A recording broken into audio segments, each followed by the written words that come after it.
Welcome everybody.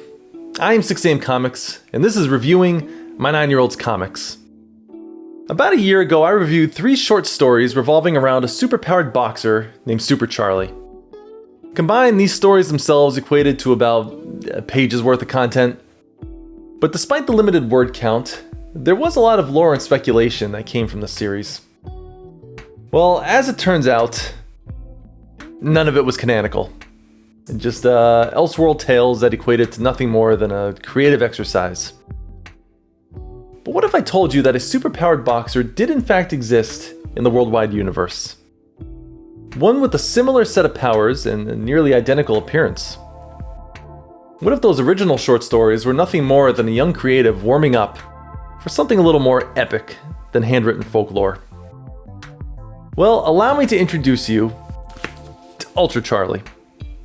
A 20-page graphic novel that not only delivers a canonical introduction to the superpowered canine, but also acts as the first official issue in what many consider to be the Super Nolan verse.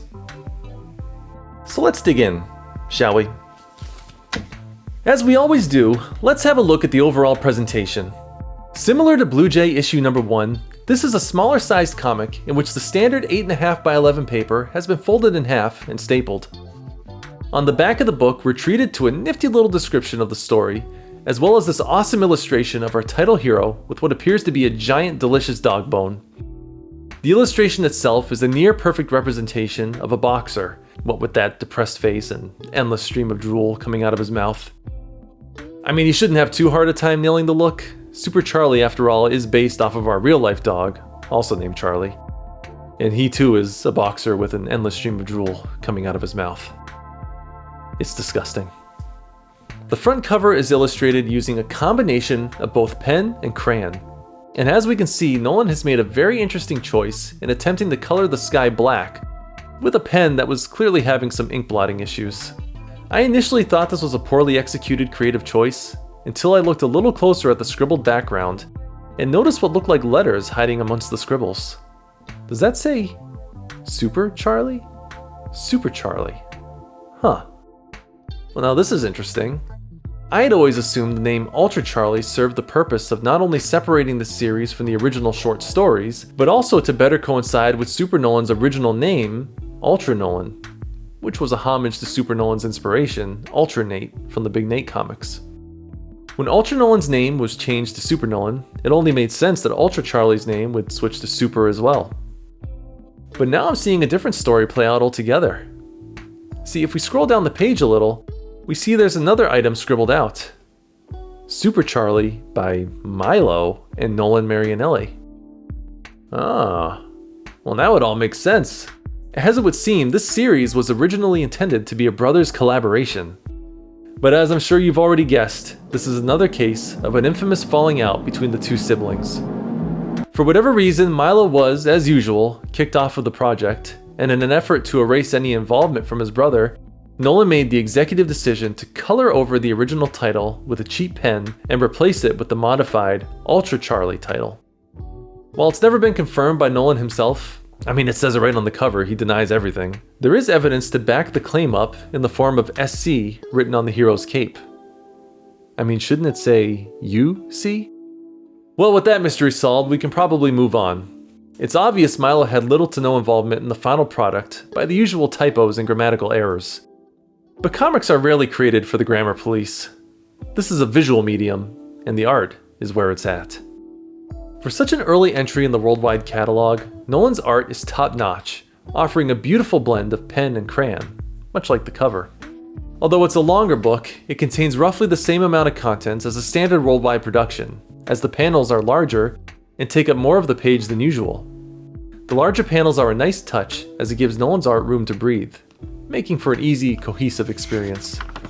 Speaking of that experience, let's experience the story together, shall we?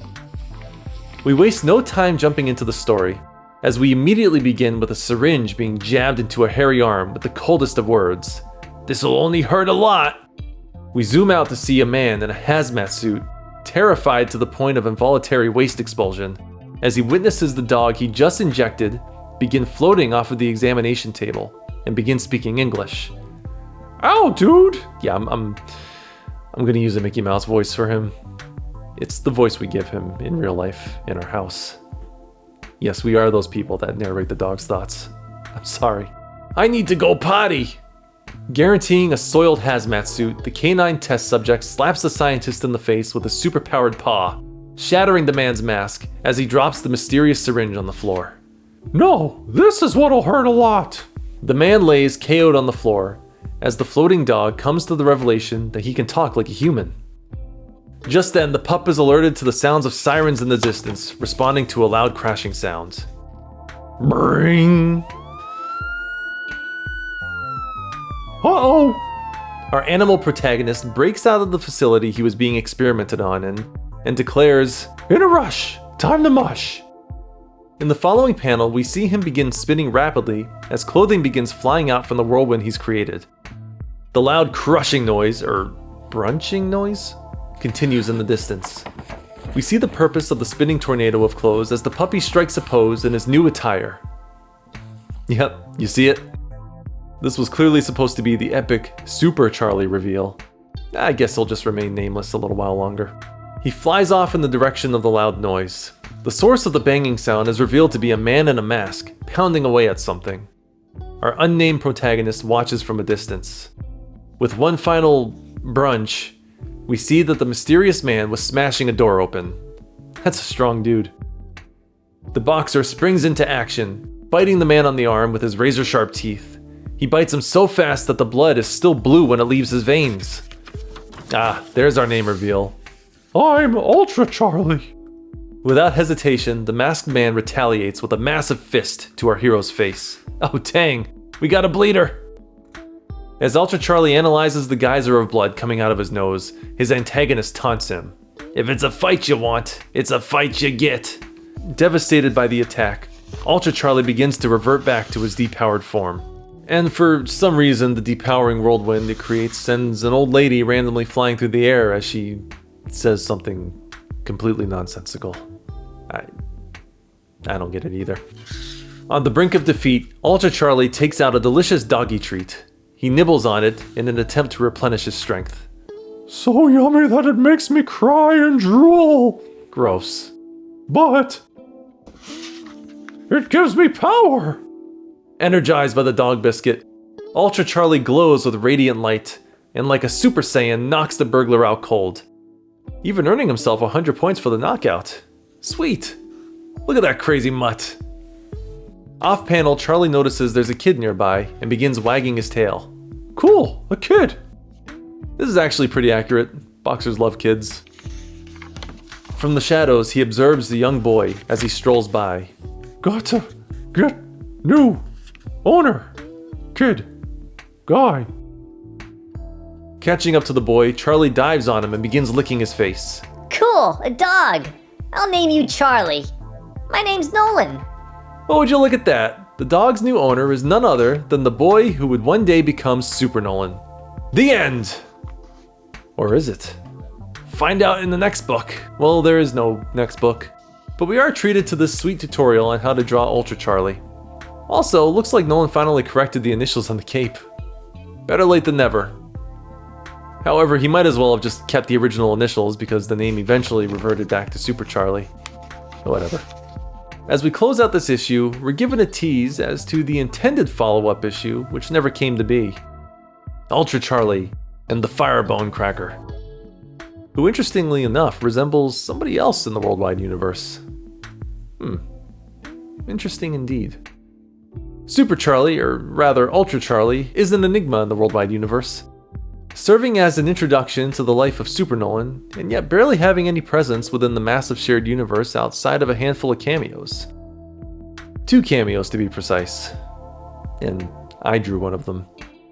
Regardless, his mere existence opens up this universe to a lot of world-building possibilities, as well as a lot of unanswered questions. Just what is it that Charlie was injected with, and why did it give him a similar power set to his human counterpart? As we all know, Super Nolan gained his powers from contact with a strange meteor that landed in his bedroom. In the original Super Charlie short stories, his powers were imbued upon him when an alien ship crash-landed on his head during a walk. Both were alien in nature, so at the time it just made sense that they'd receive similar powers. However, with the updated origin in Ultra Charlie, his powers come from a mysterious serum developed by a company named Robotimes. It almost gives the impression that his abilities are derived from some kind of nanotechnology injected into his bloodstream. Maybe the short stories and the comic have more in common than we thought. We know UFOs exist in the worldwide universe thanks to Super Nolan 2.5. Perhaps one did in fact crash land on Earth during an earlier time period, and the serum was developed from its technology. Perhaps that alien craft and the mysterious Super Nolan meteor hailed from the same outer space location. Like I said, there's so many possibilities, and with every story we read, it becomes increasingly clear that we've only begun to scratch the surface. And there you have it, Ultra Charlie. While I have a soft spot in my heart for the original Super Charlie short story trilogy, it's nice to finally see the superpowered pup brought to life through the magic of sequential art.